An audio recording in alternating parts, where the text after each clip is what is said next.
और इसी बीच बंगाल से बड़ी खबर, जहां नादिया में ढेरों बम मिले हैं। पश्चिम बंगाल के नादिया में कृषि पाली इलाके में अचानक से बम मिले, हड़कंप मचा। मिट्टी में दबाकर रखे गए थे 10 से 12 बम मिलने के बाद इलाके में तनाव का माहौल बना हुआ है। आपको बता दें, नादिया इलाके में ये ढेरों बम बरामद हुए हैं। रास्तार पासे तो देखिए, तस्वीरें हम आपको दिखा रहे हैं। मिट्टी में दबाकर रखे गए थे 10 से 12 बम, और बम निकालकर पुलिस इन्हें अपने साथ ले गई है। पश्चिम बंगाल की नादिया से ये बड़ी खबर, पूरे इलाके में तनाव की स्थिति है। इधर पश्चिम बंगाल में अवैध बांग्लादेशियों के खिलाफ एक्शन हुआ और उसके बाद भगदड़ मच गई। अब घुसपैठिए बंगाल से अपना बोरिया बिस्तर समेटकर भाग रहे हैं। अब घुसपैठियों के बिहार समेत कई राज्यों में घुसने की सूचना है। पश्चिम बंगाल में बीजेपी की सरकार आने के बाद अवैध घुसपैठियों के खिलाफ ताबड़तोड़ एक्शन जारी है।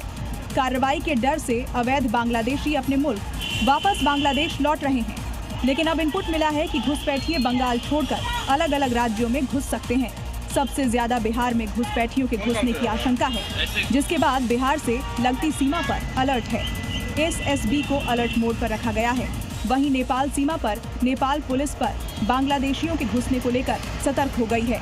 बॉर्डर पार से बिहार में घुसने वाले एक एक शख्स की तलाशी ली जा रही है। ब्रेकिंग न्यूज उत्तर प्रदेश के वाराणसी से। वाराणसी में कैंट स्टेशन पर ट्रेन में कछुए मिले। 45 जिंदा कछुए बरामद किए गए हैं। डिब्बे में तस्कर ये सफर कर रहे थे इन कछुओं के साथ। पुलिस को 5 संदिग्ध पुलिस ने हिरासत में लिए हैं। इनसे पूछताछ की जा रही है। तो लावारिस बैग मिले और लावारिस बैग में ये कछुए थे, जिंदा कछुए।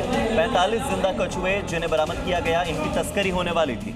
खबर उत्तर प्रदेश के मुजफ्फरनगर से, जहां पर करोड़ों की ठगी पर एक्शन हुआ। शातिर ठग निखिल को गिरफ्तार कर लिया गया। दरअसल फेसबुक पर गीतिका बनकर दोस्ती की थी।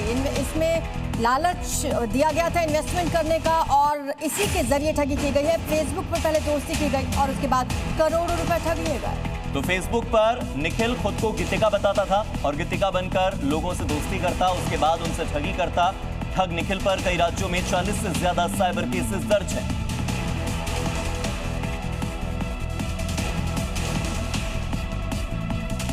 और बड़ी खबर है, कोडीन कफ सिरप से जुड़ी हुई आरोपी शुभम को भारत लाने की तैयारी शुरू की गई। शुभम के साथियों को भी लाने की तैयारी तेज कर दी गई है। यूपी एटीएस ने यूएई को अरेस्टिंग की लिस्ट भेजी है, जिसके बाद ये बड़ी कार्रवाई हो रही है।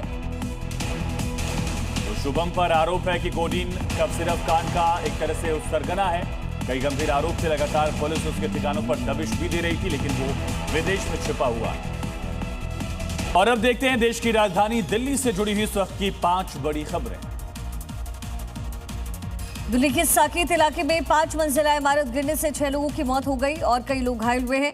इस पूरे हादसे में लापरवाही बरतने के आरोप में 2 इंजीनियर्स को सस्पेंड किया गया। मुख्यमंत्री रेखा गुप्ता ने मजिस्ट्रेट जांच के आदेश दिए।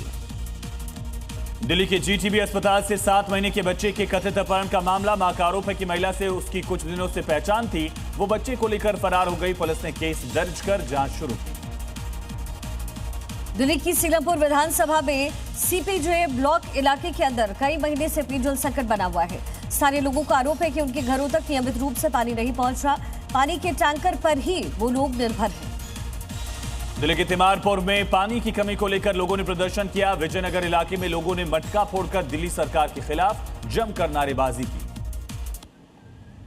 दिल्ली की मुख्यमंत्री रेखा गुप्ता ने मालवीय नगर में करोड़ों की विकास परियोजनाओं का शिलान्यास किया है। इस मौके पर सीएम ने कहा कि यमुना भी साफ होगी और प्रदूषण भी कम होगा।